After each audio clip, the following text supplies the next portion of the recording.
Amitiers, no dia 8 de março se comemora o Dia Internacional da Mulher, uma data marcada por luta para o reconhecimento da igualdade de gênero. Certamente, muito foi conquistado desde 1910, quando Clara Zetkin, feminista marxista alemã, propôs, durante a segunda Conferência Internacional das Mulheres em Copenhague, na Dinamarca, que as trabalhadoras de todos os países organizassem um Dia Especial das Mulheres, cujo primeiro objetivo seria promover o direito ao voto feminino. A cada 8 de março, as mulheres trazem à tona questionamentos sobre a hipocrisia em torno das homenagens que recebem apenas nessa data. Em todos os dias do ano, mulheres são, principalmente, alvo de violência e de desigualdade. Desde gracinhas sem graça até violência física e moral. A cada dia, 673 mulheres registram boletim de ocorrência por agressão em contexto de violência doméstica no país. Cerca de 1,4 mil mulheres foram mortas no Brasil em 2022, somente pelo fato de serem mulheres. Mais de 74 mil estupros foram registrados em 2022. 6 em cada 10 vítimas tinham até 13 anos de idade. A cada ano, 50 mil mulheres são assassinadas no mundo, vítimas de violência doméstica. Isso representa aproximadamente uma morte a cada 10 minutos, de acordo com os dados da Organização Mundial de Saúde. Mundialmente, mais da metade destas vítimas, ou seja, 58%, é morta por homens próximos, como pais, irmãos ou parceiros. Os maridos e ex-companheiros são os principais assassinos e respondem por 1 a cada 3 mortes. E hoje, o Amitié Talks é da doutora Xiselma Camargo, psicóloga, motociclista e mãe do Bolt, do Phelps e do Blade. Ou, simplesmente, Amitié X, para falar de mais uma violência sofrida pelas mulheres, a misoginia. Eu sou o Dr. César Isaac. E nós estamos no Amitié Talks, o podcast da Clínica Amitié.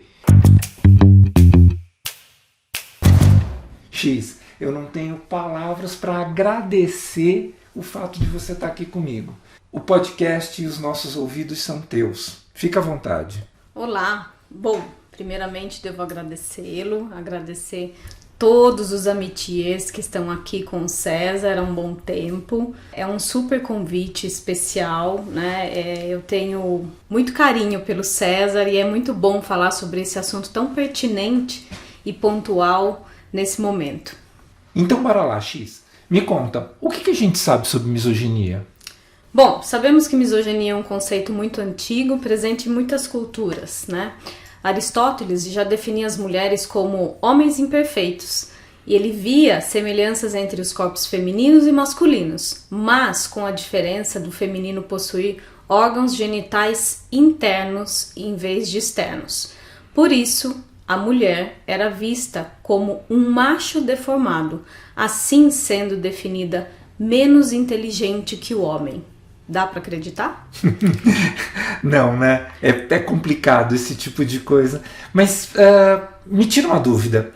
O homem machista não tem nada de misógino? Tem.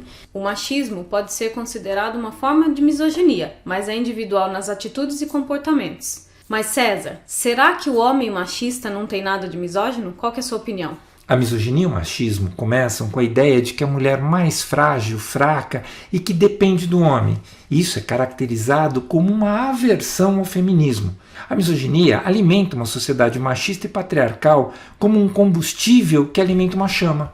A ideologia patriarcal legitima a objetificação das mulheres, consideradas propriedade dos homens que detêm poder sobre os seus corpos e vidas. O ódio se intensifica quando a mulher não se mostra submissa e o feminicídio é a forma de violência mais extrema. A misoginia pode aparecer de forma camuflada, em comportamentos considerados naturais. Por isso, é importante que as mulheres saibam cada vez mais identificá-los e combatê-los. Bom, César, para nós psicólogos, o termo misógino é utilizado para designar a pessoa que odeia as mulheres, mas pode ser entendido como a pessoa que sente angústia com o convívio à mulher. Inicialmente, ele se apresenta como esse companheiro, né? Como um verdadeiro cavalheiro, agindo de forma muito amorosa, para conquistar essa parceira. Com o passar do tempo, ele vai avançando nos limites e torna-se extremamente controlador. Seu discurso e argumentos com a parceira são capazes de aniquilar a sua saúde mental, levando a problemas graves como depressão, ansiedade, baixa autoestima e distúrbios alimentares, deixando-as com dificuldades de tomarem alguma atitude de libertação. Essas vítimas, César, essas parceiras, são oprimidas e violentadas fisicamente e moralmente. Reações violentas, explosivas de ciúme, chantagem emocional, manipulação psicológica, possessividade e controle, violência sexual, desvalorização e, claro, a cereja do bolo, as agressões físicas. O agressor, na maioria das vezes, faz uso de humilhações, ofensas, barganhas emocionais e outras ações explícitas, mas por vezes esses comportamentos, essas atitudes vêm de forma sutil e dissimulada, embora igualmente agressivo e severamente danoso, objetivando a tornar a vítima dependente, fazendo-a de refém emocional. Enfim, César, considero os impactos emocionais e psicológicos frente à opressão de gênero os mais destrutivos: a vergonha, a culpa, o medo, a solidão, a dor, a insônia, muitas vezes o abuso de drogas, o isolamento social, o suicídio.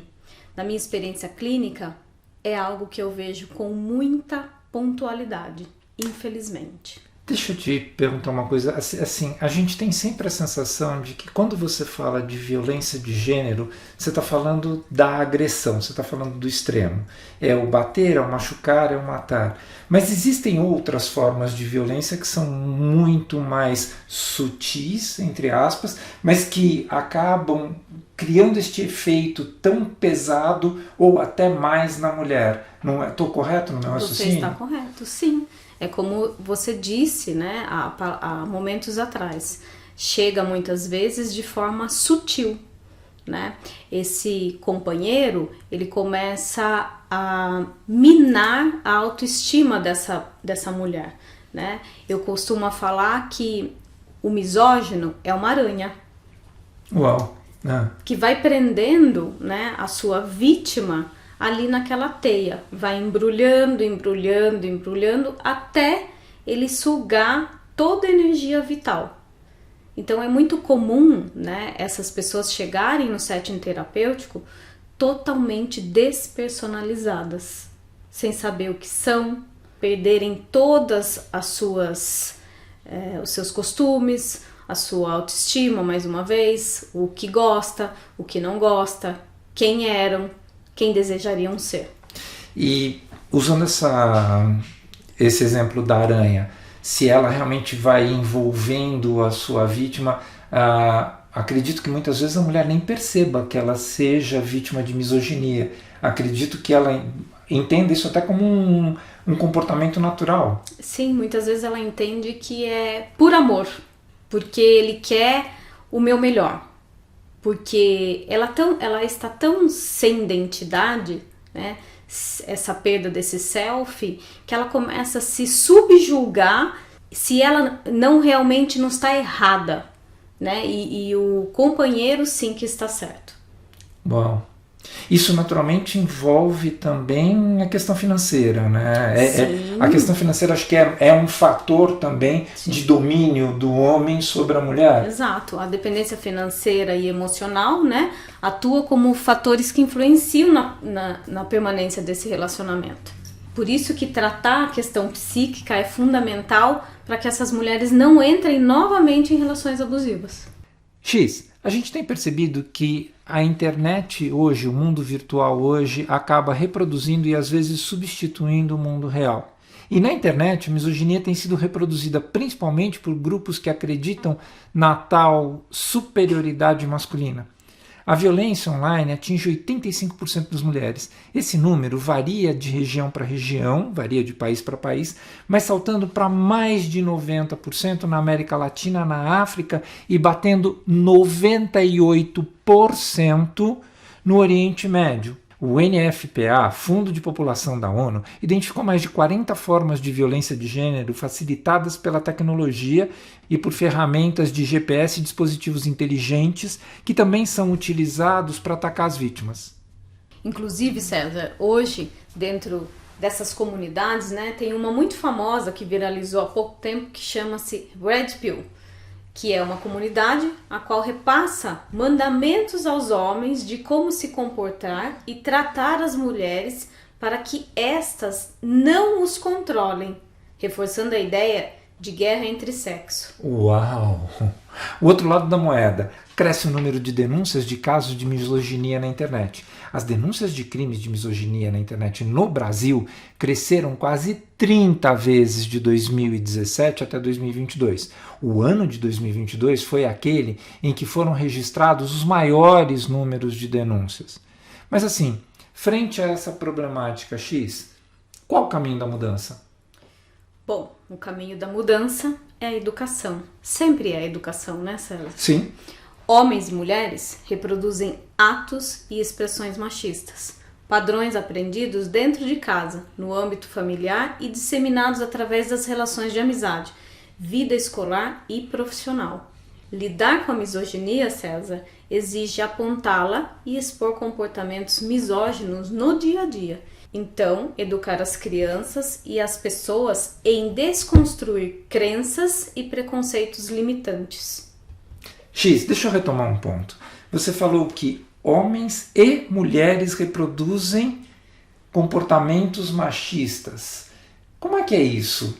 Como é que a mulher reproduz isto? Como é que a mulher pode ser misógina? Sim, infelizmente. Por quê?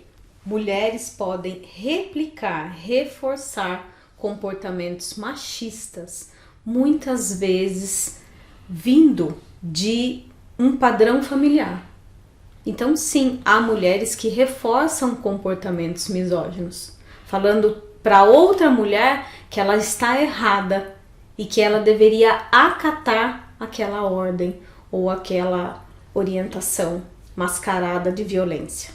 É mais complicado ou não faz diferença você tratar uma misoginia vinda de uma mulher do que vinda de um homem? A mulher precisa reconhecer que ela tem esse comportamento antes dela começar a mudar? Porque para o homem eu acho que é meio que... o arquétipo diz que ele é assim e acabou. Então ele tem que aceitar que é assim e pedir a transformação. Né? E para a mulher, como é que funciona isso? Para a mulher, eu acredito que o reconhecimento desse lugar, que muitas vezes, como disse, vem de padrões familiares, talvez seja um pouco mais difícil. E também, César, a gente não pode deixar de falar, né, o contexto social dentro do aprendizado dessa mulher. Como é que foi repassado para ela essas crenças, essas condutas? Será que ela, a mãe dela, a avó dela, né, teve essas condições? Entendo. Então, por isso que a educação entra aí, né, como papel principal. Nunca é tarde para rever os nossos conceitos. Bom, isto é um fato. Aliás, feliz dos que aprendem a rever conceitos. Já que a gente tocou nesse assunto entre misoginia é só uma questão feminina, masculina, eu te pergunto, e o papel dos homens na luta contra a misoginia?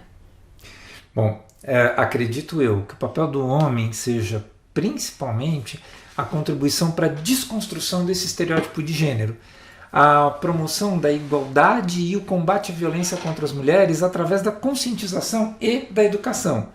Isso vem, acredito eu, de um estímulo e de debate como esse que nós estamos fazendo agora, refletindo sobre os papéis sociais atribuídos tanto para as mulheres quanto para os homens e a mobilização da sociedade que ela seja necessária para essa mudança de comportamentos, ou seja, que não se cristalize mais isto é coisa de homem e isto é coisa de mulher.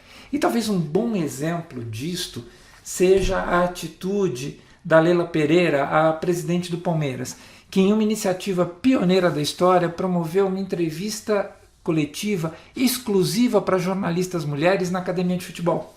E por quase 2 horas, todas os profissionais presentes tiveram a oportunidade de questionar a mandatária do Palmeiras sobre uma diversidade de assuntos relacionados ao clube. Quero dar aspas para a Leila aqui. É um prazer imenso estar aqui com vocês nesse dia que, sem sombra de dúvidas, é histórico para nós mulheres. Não conheço nenhum caso no mundo de uma entrevista coletiva formada somente por mulheres.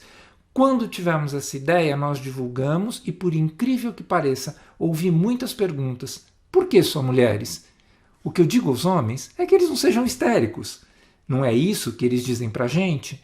Nós não somos histéricas, só queremos que eles sintam o que nós mulheres sentimos desde que nascemos.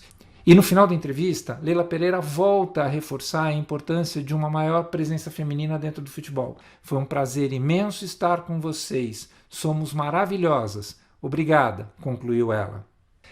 A partir dessa colocação da Leila Pereira, que tem, óbvio, o discurso dela é bastante explícito e bastante representativo, mas traz para mim a tua impressão, não só como mulher, mas a tua impressão profissional do que significa esse movimento. Para mim, significa o início de uma voz. Legal.